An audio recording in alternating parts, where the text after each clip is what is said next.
എല്ലാവർക്കും AR ഫാമിലിയുടെ പുതിയ വീഡിയോയിലേക്ക് സ്വാഗതം. അപ്പോൾ ഗൈസ് നമ്മൾ ഒരു സ്ഥലത്ത് പോവാണ്. പുതുപ്പള്ളിയിൽ പുതിയൊരു ലാഭമേള തുടങ്ങിയിട്ടുണ്ട്. അവിടെ എന്തൊക്കെ സാധനങ്ങളാണ് ഉള്ളത് എന്ന് നമുക്ക് കാണാം. ചെറിയൊരു പർച്ചേസ്. കുറേ നാളായതോടെ വന്നിട്ട് ഇപ്പോഴിങ്ങനെ പുതുപ്പള്ളി ഗ്രൗണ്ടിൽ വരുന്നതാണ്, നമുക്ക് കാണാം. അങ്ങനെ ഞങ്ങൾ വാഹനത്തിൽ, ഞങ്ങളുടെ ഓട്ടോയിൽ പുതുപ്പള്ളി ആർച്ചിലേക്ക് കയറുകയാണ്. ഇതാണ് പുതുപ്പള്ളി ജുമാ മസ്ജിദിൻ്റെ കവാടം. അകത്തോട്ട് കയറി അപ്പുറത്തും എല്ലാം പുതുപ്പള്ളി കോംപ്ലക്സിൻ്റെ കടകളാണ്. വേണ്ട ഇവിടുത്തെ ജ്യൂസ് കടയാണ് ഇപ്പോൾ കണ്ടത്. ഇപ്പോൾ വോയിസാണ് കൊടുക്കുന്നത്. ഇവിടെ എല്ലാം ആളുകളുടെ സൗണ്ടും വാഹനങ്ങളുടെ സൗണ്ടും ആയതുകൊണ്ട്. പുതുപ്പള്ളി ആർച്ചിൻ്റെ കോംപ്ലക്സിലെ മുഴുവൻ കടകളാണിത്. ഇപ്പോൾ ലാഭമേളയിലേക്ക് അടുക്കുകയാണ്. ലാഭമേള വന്നാൽ പിന്നെ പുതുപ്പള്ളി കോംപ്ലക്സിൽ അവിടെ ഇവിടെ എല്ലാം കച്ചവടം ഇച്ചിരി ഡൗണാന്ന് തോന്നുന്നു. ലാഭമേള ഇപ്പം ഒരു മാസം കഴിഞ്ഞതുകൊണ്ട് ഇച്ചിരി തിരക്ക് കുറവുണ്ട്. മോനാണിപ്പോൾ വീഡിയോ എടുക്കുന്നത്. ഭാര്യയും മോളും അകത്തോട്ട് കയറുന്നു. ലാഭമേളയുടെ അകത്തോട്ട് ഞങ്ങൾ കയറി. മണ്ടയ്ക്ക് ഉണ്ട് ബക്കറ്റും ഇതൊക്കെ തൂക്കിയിട്ടിരിക്കുന്നുണ്ടോ. പിന്നെ സൈഡിൽ ചെരുപ്പും കാര്യങ്ങളൊക്കെ ഉണ്ട്. നമ്മൾ വീട്ടിൽ യൂസ് ചെയ്യുന്നതും പിള്ളേർക്ക് യൂസ് ചെയ്യുന്നതൊക്കെ ഉണ്ട്. ഞങ്ങളെല്ലാം നോക്കുകയാണ്. ഇതാണ് കയറുന്ന സൈഡാണ്. ഇവിടെ ഇതുവഴിയാണ് തിരിച്ചിറങ്ങി പോകുന്നത്. പിള്ളേരുടെ ഒരുപാട് ചെരുപ്പുണ്ട്.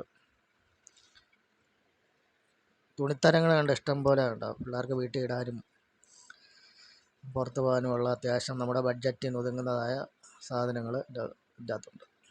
സാധാരണക്കാരന് ഒരു ചെറിയ പർച്ചേസ് നടത്താം.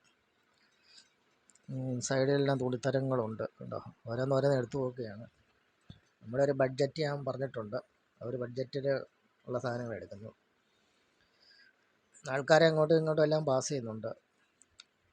എല്ലാം മുട്ടി ഞങ്ങൾ നടക്കുന്നത്. ഷർട്ടിൻ്റെ ഷെയറുണ്ട്. ഒരു ഷർട്ടിന് 400 രൂപ. അത്യാവശ്യം കുഴപ്പമില്ലാത്ത ക്വാളിറ്റിയാണ്. പിന്നെ പാൻസ്, പിന്നെ പിള്ളേരുടെ ടോപ്പ്, ജീൻസ്, അത് ഇതൊക്കെ എല്ലാം ഉണ്ട്. പിള്ളേർക്ക് അത്യാവശ്യം പുറത്തിട്ടുകൊണ്ട് പോകാനുള്ള ഇതൊക്കെ ഉണ്ട്. പിന്നെ സൈഡിൽ നൈറ്റീസും ഇതെല്ലാം ഉണ്ട് സൈഡിൽ. എന്തായാലും നിങ്ങൾ എല്ലാവരും വന്ന് നോക്കുക. ഇതിന് ഒരു മാസം കൂടെ കണ്ടുള്ളൂ. ഞങ്ങളിങ്ങനെ നടക്കുകയാണ്. മാറിയാണ് ഫോൺ എടുക്കുന്നത് ക്യാമറയിൽ. പിന്നെ മോള് കണ്ട ഇപ്പോൾ ഒരു കീ ചെയിൻ എടുക്കുന്നുണ്ട്. പിന്നെ മോളാ കീ ചെയിൻ പൊക്കി. മോളുടെ കയ്യിലും ചെറുതായിട്ട് തുകയുണ്ട്. പിന്നെ ഫ്ലവേഴ്സ് ഉണ്ട്. നമുക്ക് ഗിഫ്റ്റ് കൊടുക്കാനുള്ള എല്ലാ സാധനങ്ങളുണ്ട്. പിന്നെ വീട്ടുപരമുള്ള സാധനങ്ങൾ, നമ്മുടെ ബഡ്ജറ്റിൽ ഒതുങ്ങുന്നതായ സ്പൂണ്, ഉപ്പുതൊട്ട് കർപ്പൂരം വരെ ഉണ്ടെന്ന് നമ്മൾ പറയത്തില്ല എന്ന് പറഞ്ഞ പോലെ എല്ലാ സാധനങ്ങളും ഉണ്ട്. നമ്മുടെ ഒരു ചെറിയ ബഡ്ജറ്റിന് നമുക്ക് എല്ലാവർക്കും ഇത് പർച്ചേസ് ചെയ്യാം. ഇത് തീരുന്നതിന് മുമ്പ് എല്ലാവരും വന്ന്. അത്യാവശ്യം ചെറിയ ക്വാളിറ്റി ഉള്ളതാണ്. കൊച്ചടുത്ത ഒരു സാധനം എടുത്തിട്ടുണ്ട്. പിന്നെ കുട്ടികളുടെ ടോയ്സ്, പാവകളും എല്ലാം ഉണ്ട്. നമ്മൾ പുറത്തുനിന്ന് നോക്കിയാൽ ചെറുതായിട്ട് തോന്നിയാൽ അകത്ത് അതിവിശാലമായൊരു സംഭവം തന്നെയാണ്. പുതുപ്പള്ളിയുടെ അകത്ത് ചെറിയൊരു കാർ പാർക്കിങ്ങിൻ്റെ സ്ഥലമാണ്. അതിലാണ് ഇവർ ചന്ദനക്കട ഒക്കെ അനുബന്ധിച്ച് ഇതൊക്കെ കെട്ടി ആ സമയത്ത് മാത്രം 2 മാസത്തേക്ക് ലാഭമേളയായിട്ട് കൊണ്ടുപോകും. അപ്പോൾ തണുപ്പിൻ്റെ ആയതുകൊണ്ട് ജലദോഷത്തിൻ്റെ വോയിസിന് ഒരിതുണ്ട്. ഭാര്യ, ഇതാണ് നമ്മുടെ ക്യാമറ എടുക്കുന്ന ഫോൺ. ഭാര്യ മിററൊക്കെ എടുക്കുക. പിന്നെ ഭക്തിയുടെ ഫോട്ടോസ് എല്ലാം നമ്മുടെ എല്ലാ മതസ്ഥരുടെയും ഉണ്ട്.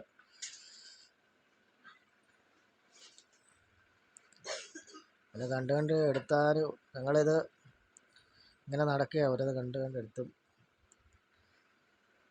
സ്പൂണ്, കാര്യങ്ങൾ, ചീപ്പ്, കണ്ണാടി, നമ്മുടെ എല്ലാ സാധനങ്ങളും ഉണ്ട്. ഇത് കഴിഞ്ഞ് നമ്മൾ വേറെ സ്ഥലത്തോട്ട് പോകേണ്ടത്. അതുകൊണ്ട് എല്ലാവരും ഇത് മുഴുവനായിട്ട് കാണുക. പിന്നെ ടോയ്സ് ഐറ്റംസ് ഉണ്ട് ഇഷ്ടം പോലെ. പിന്നെ വീട്ടിൽ നമുക്ക് ഇപ്പോൾ അത് സാധനങ്ങളൊക്കെ ഇടാനുള്ള ചെറിയ പാട്ടാസ്, പിന്നെ പിച്ചാത്തികളുടെ ഒരു മഹാശേഖരം തന്നെ ഉണ്ട്. ഏത് സൈസ് വേണമെങ്കിലും നമുക്ക് എടുക്കാം. ഭാര്യയുമായി ഇടയ്ക്കൊന്ന് വന്നിട്ട് മോളൊരു പിച്ചാത്തി എടുത്തിട്ട് കാണിക്കുന്നു, എടുത്തോളാം. ഭാര്യയും മക്കളെ ഇടയ്ക്ക് പോയി ചെറിയൊരു ഇത് എടുത്തായിരുന്നു. പിന്നെ നമുക്കിപ്പോൾ അതുപോലെ നല്ല ഭരണികൾ നല്ല മനോഹരമായിട്ട് ഒരു നീണ്ട തരാനുണ്ട്. നിങ്ങളും ഇത് കണ്ട് പോകും. അപ്പോൾ നിങ്ങൾക്കും വാങ്ങാൻ താല്പര്യമുള്ളത് പെട്ടെന്ന് 1 മാസത്തേക്ക് കണ്ട് ലാഭമഴയുടെ ഉള്ളൂ. എല്ലാ സാധനങ്ങളും ഉണ്ട്. പ്ലേറ്റുകളെ, പിന്നെ സ്റ്റീലിൻ്റെ പാത്രങ്ങൾ എല്ലാം ഉണ്ട്. അത്യാവശ്യം ക്വാളിറ്റികൾ, നമ്മൾ പണ്ട് ചൈനീസ് സാധനങ്ങൾ പോലെ പറ്റത്തില്ല, അതുപോലത്തെ കുറേ ഐറ്റംസ് പ്ലേറ്റുകളും പാത്രങ്ങളും ഒക്കെ ഇങ്ങനെ അട്ടിയായിട്ട് വെച്ചിട്ടുണ്ട്. ഇതാണ് എൻഡിങ് പോയിൻ്റ് ആണെന്ന് തോന്നുന്നു. അതുകൊണ്ട് പിന്നെ നമ്മുടെ ചെറിയ ചെറിയ സാധനങ്ങളൊക്കെ ഇരിക്കാനും, പിന്നെ ദോശപാത്രങ്ങൾ, ചട്ടി ഒരെണ്ണം എടുത്തു. ഇങ്ങനെ ഓരോന്ന് ചെറിയ ചെറിയ പർച്ചേസ് നടത്തിക്കൊണ്ടിരിക്കുകയാണ്. പിന്നെ വീട്ടിൽ തന്നെ തേങ്ങ പൊതിക്കാനുള്ളതും, പിന്നെ സൈഡിൽ ചവിട്ടികളെ എല്ലാം ഉണ്ട്. ഇത് കഴിഞ്ഞ് നമ്മൾ ഇപ്പുറത്തെ ഒരു സ്ഥലത്തോട്ട് പോകുന്നത് ബഡാ ബസാർ എന്ന് പറഞ്ഞാൽ നമുക്ക് സ്ഥിരമായിട്ടുള്ളൊരു കടയാണ്. ഇതിപ്പോൾ 1 മാസത്തേക്കല്ലേ ഉള്ളൂ. കൊച്ചിന് പറ്റിയൊരു ടോപ്പ് തക്കി നടക്കുകയാണ്. ഡാൻസിന് പറ്റിയ ഡ്രസ്സില്ല, അതുകൊണ്ട്. എൻറ്റുമ്പോൾ ഞങ്ങൾ ഇതാണ് ഇറങ്ങുന്ന സൈഡ്. ഇങ്ങനെ കറങ്ങി അടിച്ചിറങ്ങി എല്ലാവരും ഓരോരുത്തരും ഓരോ സാധനങ്ങൾ എടുക്കുന്നുണ്ട്. ഇപ്പോൾ ഇച്ചിരി തിരക്ക് കുറവുണ്ട്. സാധനങ്ങളെല്ലാം ഒരുപാട് പേര് ചന്ദനക്കുടവും അനുബന്ധിച്ചൊക്കെ കുറേയൊക്കെ എടുത്തുകൊണ്ട് പോയിട്ട് സാധനങ്ങളൊക്കെ ഒരുപാടൊക്കെ ഇല്ല, ചില സാധനങ്ങളൊക്കെ. അങ്ങനെ ഞങ്ങൾ അവിടെ നിന്ന് ഇറങ്ങിയിട്ട് നമ്മുടെ സ്ഥിരമായിട്ടുള്ള കട ബഡാ ബസാർ, നമ്മുടെ ആർച്ചിൻ്റെ അകത്തൂടെ കയറിയ സ്റ്റാൻഡാണ്, പഴയ സ്റ്റാൻഡ്, പ്രൈവറ്റ് മുണ്ടക്കയം കാഞ്ഞിരപ്പള്ളി അങ്ങനെയൊക്കെ പോകുന്ന സ്റ്റാൻഡ്. അതിൻ്റെ അകത്തൂടെ കയറി അപ്പുറത്തിറങ്ങിയാൽ ബഡാ ബസാറുണ്ട്. നമുക്ക് സ്ഥിരമായിട്ടുള്ള കടയാണ്. നമുക്കുള്ള ലോണും കാര്യങ്ങളും എല്ലാം കിട്ടുമ്പോഴാണ് നമുക്ക് അതിനുള്ള പെരുന്നാൾ. അന്നേരമാണ് എന്തെങ്കിലുമൊക്കെ പോയി എടുക്കുന്നത്. പിന്നെ തുടർന്ന് ഞങ്ങളുടെ ചാനലുകൾ മൊത്തം സ്കിപ്പ് ചെയ്യാതെ കാണുക. സപ്പോർട്ടും ലൈക്കും ഷെയറും ഒക്കെ ചെയ്യുക.